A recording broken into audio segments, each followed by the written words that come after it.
আলাইকুম। আসসালামু আলাইকুম ভাই, আপনি ভালো আছেন? আচ্ছা, আপনার নাম? আপনি কি করেন? সমগ্র বাংলাদেশ গাড়ি চালান আপনি? মানে কি গাড়ি চালান আপনি? ট্রাক।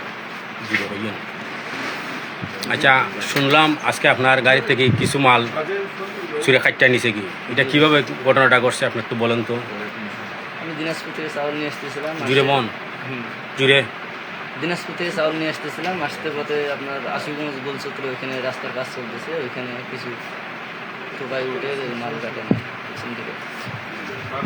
মানে আশুগঞ্জ থেকে মাল নিয়ে আসার পথে আশুগঞ্জ গোল চত্বরের কাছে মানে রাস্তার কাজ চলতেছে ওইখানে, মানে চুরাই, মানে গাড়ির বান খাইতে এইটা চাউল নিয়ে গেছে। কত বস্তা চাউল নিছে? 25 কেজি বস্তা আপনার হলো 12টা, আর বড় বস্তা 50 কেজি তিনটা, 12 আর 3 15 বস্তা। আচ্ছা, আপনি কি প্রশাসনের নিকট কোনো কিছু বলবেন? আমি প্রশাসনের নিকট এটাই বলতে চাই যে আমাদের যে যত প্রকার ড্রাইভার আছে সবার কাছে একটাই, সরকারের কাছে একটাই আবেদন যে আমরা এই বিপদে যাতে না পড়ি, এটা সরকার যাতে একটু দেখে, এদিকে নজর দেয়। মানে মালটা যে আপনি নিয়ে আইছেন, আপনার দায়িত্ব হয়েছে মাল বুঝে আনতেন, বুঝা দিতেন। ওখানে যদি এর মধ্যে কম হয় তাহলে তো আপনার ড্যামারেজ দিতে হবে। আমাকে দেওয়া লাগবে ড্যামারেজ, এটা মাহাজনের কোনো দিন মানে না। আচ্ছা, আপনাকে অসংখ্য ধন্যবাদ। আমি কালীঘাটের বিশিষ্ট ব্যবসায়ী জনাব হাজি বাবুল মিয়ার নিকট থেকে একটু বক্তব্য নিব, নেওয়ার চেষ্টা করব। আসসালামু আলাইকুম। আপনার নাম? বাবুল মিয়া। আচ্ছা, এই ড্রাইভারে তো আপনার ঘরেই মাল নিয়ে আসছে। আচ্ছা, এই যে মালটা যে চুরি হয়েছে এটা কীভাবে কী করবেন আপনি? এই মালটা তো আমি দিনাজপুরটাই নিছি। আচ্ছা, এখন ওনার দায়িত্ব হইল আমার ঘরে পৌঁছে মাল বুঝিয়ে দেওয়ার দায়িত্ব।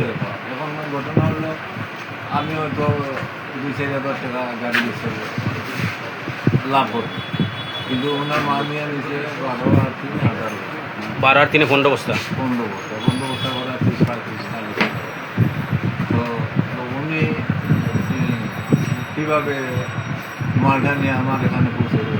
আমারও তো কিছু করার নেই, কারণ আমি 4,500 টাকা লাগে, কিন্তু 40,000 টাকা এখানে আসে না, সেটা তো আপনার ড্যামারেজ দেওয়ার কথা না, এটা ড্রাইভারে দেওয়ার কথা। ড্রাইভারে মাল বুঝে আনছে, বুঝে সমঝাইতো।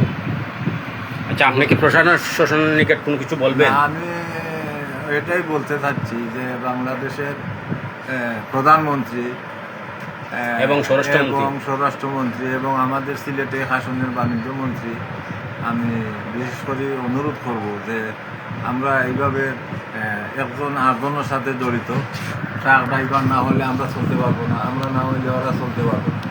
কিন্তু এই সমস্ত রোডসের উপরে বিশেষ করে ওনারা যদি একটু তদারকি না নিয়ে তাহলে তো আমরা ব্যবসা বাণিজ্য করা কঠিন হয়ে যাবে।